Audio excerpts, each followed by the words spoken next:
Every basic ability, skill, and talent can be developed through hard work, good strategies, persistence, dedication, and input from others.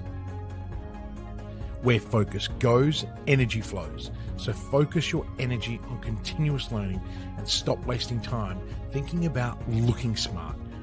Build resistance, build vulnerability, build courageousness, and face adversity with a smile.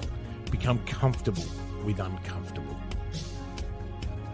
You know, the only person that you need to prove anything to is you. Imperfect action trumps perfect inaction. Stop wasting time and get on with it. Failure is part of learning, so start learning by taking action.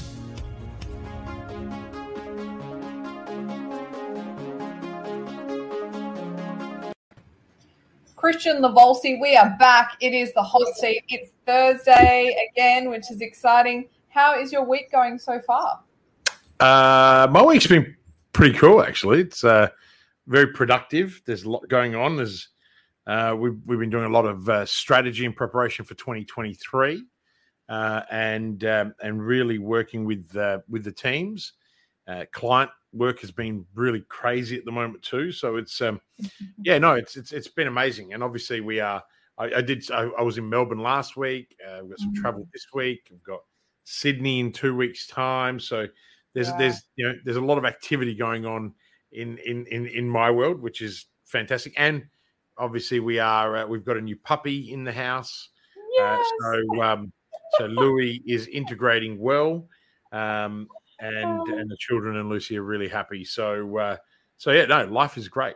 That's exciting. And I'd like to ask, this time of year, is this winding down for you? Is there a wind down for you over the Christmas, New Year period, or is this when it ramps up for you? Well, as you know, there's a wind down for the team. There's never a wind down for me because, when a lot of people tend to forget that I'm, apart from being a business advisor and a strategist, and run, our advisory firm, I also own my own companies. So some of them have breaks, some of them don't, and then there's a lot of moving parts, and so for me, a wind down will happen on around the 21st of December, and then I'll switch off for about 7 days. And then I'll be back on it. Team won't be back until you guys aren't back until the 10th. Yeah. And then we dive into a 3-day planning workshop to take the strategy into execution. So, and then in January, we've got 3 client strategy day, like in strategy sessions. So each one of those is 3 days. So there's 9 days plus the 3 is 12. There goes January already. As soon as everybody got wind that I wasn't going on a family holiday in January for 2 weeks, they were like, "We're booking you in. We're booking you. You're booked out." But I love writing strategy. It's, to me, if I could be doing strategic thinking all day for all of our clients and for our businesses, that's my happy place. I just love the level of intellect that you can go to and the opportunities you can create and the initiatives you can build out. So, and then finally the plan. So there's no, I guess also the other thing is when you love what you do, you don't need to wind down. It's not, to me, the winding down is the stress. It's kind of like, what, you're going to take me away from what I love doing for 7 days? That's ridiculous. Anyway, we're not here to talk about that. Yes, no, we're not. But I would really love to hear from our followers, from our viewers. What are you doing over the Christmas break? Are you using this as a time to maximize thinking about what's happening in your business for the year ahead, or do you switch off and just really take that time not to do anything at all? So we would love it if you can drop that in the comments. That'll really help us to provide great and relevant content to what is happening for you in the next month or so. But that is not what we're here to talk about today. Today, we are talking all about leads, which is very fitting because we obviously have a marketing event coming up in a couple of weeks, 2 weeks on Saturday, which is exciting. We ran a poll on LinkedIn and we asked our followers and people to engage in on this poll that asked, how do you get leads? And it was really a simple response of, do you have a plan or are you at a loss? Now, very interestingly, 12% said that they were at a loss. They did not know how they get leads. And 88% said that they had a plan. But I'd really like to ask you, Kristian, what is the difference between having a plan and having a strategy? Good question. Well, there are very strong differences between those two words. Okay, so we've got to be really clear here. I think people use them interchangeably. I don't know if people really use them in the right context. That's why I kind of wanted to ask this question today. Yeah, so look, you're going to have to give me more than 2 minutes to answer this because I need to just explain a few things. So a plan is an arrangement or a pattern or a program or a scheme that for a definite purpose, okay? Whereas a strategy, on the other hand, is a blueprint, a layout, or even a design, or even an idea used to accomplish a very specific goal that is open for adaptation, pivots, and change when needed. Okay, so really important that our listeners understand those two differences. However, both actually define expectations. They outline milestones and they have targets to measure progress and performance. So that's its similarities. But still, a strategy is frequently a long range and even more directional than the near-term specifics found in a plan. Okay, so that's how I see it. Now, you can have a plan without a strategy, but you can't have a strategy without a plan because that's really a story unfulfilled. Okay, and anyone that knows me knows that everything's about purpose. So the amount of times that Simone, I've heard people tell me that they need to create a strategic plan over, for example, the need to create a strategy is in the order of magnitudes. Okay, and most people see strategy as an exercise to producing a plan, which then becomes nothing more than really a long list of initiatives with timeframes and assigned resources. Right, so the initiatives often are then labeled strategies, and the initiatives become a long list of strategies in themselves. So to me, this is nothing more than a budget. And most of the strategic plans that I've seen are nothing more than those budgets. Okay, so these are some of the things to consider. So to break free, I told you I needed more than 2 minutes.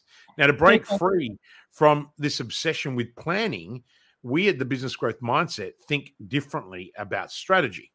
And I believe that strategy is making an integrated set of choices that collectively position your firm in its industry so as to create, sustainable advantages that are relative to competition and deliver superior financial returns. Okay. So this is why we focus on a 4-step framework with 5 underlying questions that generate market dominating, competitor crushing strategies that generate a minimum of 20% annualized growth with strong margin growth. So that's our difference, because often people say to me, well, what makes you different? Apart from the fact that I'm a pretty good strategic thinker and I rate myself highly, our results actually define us.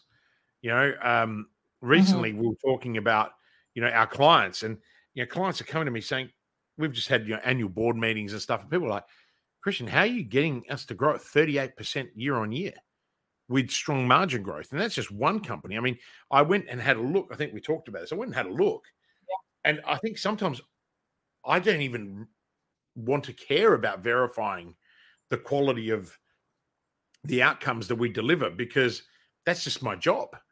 But we did this exercise and it was shocking. We're talking, minimum 10 to 15% growth for our smallest customers, right up to 300-400% for some of our other customers. And the average growth of any of the people that I'm writing strategy for and then staying on the execution journey with them was 29.7%. I mean, that's just crazy. So, that's the reason why, because we look at strategy and planning as 2 very separate things. And so I think that's really important Mm-hmm. that our listeners understand that. Yes. Thank you. That was definitely worth breaking the time limit for. Yeah, all right. apologies. My next question for you is we're going to just we're going to dive into a little bit more about the lead sort of stuff now. So Okay. what is your definition of a lead? What's the crucial information people should be getting? Like what really is a lead? I know we all have different interpretations of that, but what does it really mean? Look, a lead in modern marketing is anyone who's given you their details. Okay, let's just leave it like that. But depending on whether it was an inbound or outbound lead, this can be in the form of an email address, a telephone call, a chat. So if you're using Messenger, like my chat, or a phone number, and that's just to name a few. But to me, and in our organizations and the people we advise, a lead is someone or a business who's given you their details because they have a need or desire to buy your product and become a client. Okay. Now, in several of our companies, we measure leads in categories. So this probably will help. So, for example, in our outsourcing company, we have an outbound lead strategy. However, we don't call it a lead, right? Or we don't call it a lead until it's a call. Okay. So we generate, 400 or 500 emails that are generated from people opting in, right, to a lead magnet, and we don't call that a lead. We call that simply an inquiry. It only becomes a lead when that person books a call, okay, even though we already have their details. And then so we once classify. They take action. Okay, so once Correct. they take action, yeah. So then what we do is we use that classification as part of our CAC, right? Calculation. So that's the customer acquisition cost. Because we want to narrow, we want to really skinny and focus down on the value of a lead to our organization. So, we have an inquiry cost that, could be between 16 cents and $3, depending on the markets and industries that we're in. I mean, most people don't even realize that I own a digital media agency and have for years. So, we have to be really, really clear about these sorts of calculations for our customers to get a good ROI. Yeah, I think that's a really important one because I think that it's easily confused on what an actual lead is. And it's definitely different things for different people in different industries, which is great. All right. I'm just going to read a comment that Keith has put in here. He says that end of year is always work. So December's a big month for him. And obviously always trying to find a happy medium as well. He also said, has a question for you, Kristian. So you deal mainly with companies who want to generate a higher response from the consumer? No, not really, Keith. I think that we don't normally, it depends on the company that we're doing work for. At the end of the day, if you get really skinny about your dream client, then you don't actually have to, have a very broad spectrum or a high response rate from a consumer. Essentially, what you need to do is generate the amount of leads that your business requires to be able to facilitate the targets that you're aiming for. And every industry is different because every product offering is different. Whether you're a bricks and mortar business, whether you're an online business, whether you are selling, a $7 product online in the form of a clickbait program, which seems to be a very common thing for coaching businesses, right? Or whether you're giving it away for free. So no, I can't say that we deal mainly with companies who want to generate a higher response. From a consumer. Awesome. Thank you. Thanks for the question too, Yeah. Keith. We love having our viewers interact with us. Please feel free to ask your questions. All right, my last question for you today, Kristian, is how can you increase your lead flow? Why is it that your third question every single week is some way, shape, or form an incentive for me to give away free advice? I have now come to the conclusion you do this every week, and you know that I have this crazy memory, and I reckon now I'm going to go play this back. right? To confirm. But look, there are lots of ways to increase your lead flow, right? It's the number one focus for most businesses, especially the less established and startup companies, right? Like you put all your attention in sales and marketing, but often, right? And this is why I can't just go on a whim and give people an example, because often the lack of strategy and focus, often there is a total lack of strategy behind lead flow increasing, right? And what happens is that's because people are focusing purely on execution, and then they wonder why they failed. They wonder why these platforms that are out there, right, have been created for them to make money, not to help you. Okay. So if you, and they've created them in a way that they're so easy to navigate, but actually deep down, it's actually really hard to get skinny on what you're trying to do, even though they tell you. You know, I recently spoke to our meta consultant for the media company, and I was like, you're really making this sound really easy. Why is it that we have to have 4 technical experts in our office to be able to work this out? And you know, but the pitch is that it's easy. So to increase lead flow, you know, you could just start running ads, which is what everybody else does. And ultimately, you know, without a strategy, that is already wrong, because if you don't know who you're targeting, why, and do they even need your product, you're just throwing money to nothing. So here's 5 tips that I'm going to give you. What you got to do in any lead flow increase is you got to keep it clean and you got to keep it simple. You got to present a very clear call to action, right? That people can then, you know, get to it straight away. You got to present a consistent message. Okay, there's Blake's little hand in the background. He's got another cookie, right? You're going to make a clear value proposition, right? There's got to be a really clear value offer, and you've got to use something that catches your CTA. Hi, Blake. How are you today? You're live. He was trying to share his cookie with Kristian yesterday. He heard your voice. He must have been trying to share the cookie with you again. That's right. Yeah. Well, I wish I could teleport that cookie from Sydney to Adelaide. Not that my waistline would benefit from it. So, you know, no. So look, that's the answer. You know, but be really careful that you've got an underlying strategy, not just some plan of initiatives. You know, really understand why you're doing something. That's so important. Yeah. And what we often know is that leads aren't actually where you need to start. A lot of people feel like leads are the first thing that they need to do. But as we often uncover, there's so much more that needs work on before it's even getting the leads in. So Kristian, I know you are back to back today. So thank you very much for your time. You're in Sydney in 2 weeks. I can't wait to have you here with us.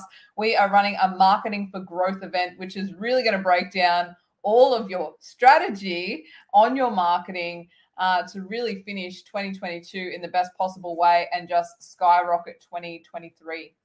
Hang on now, I'm going to correct you. It's not about finishing 2022 in the best possible way.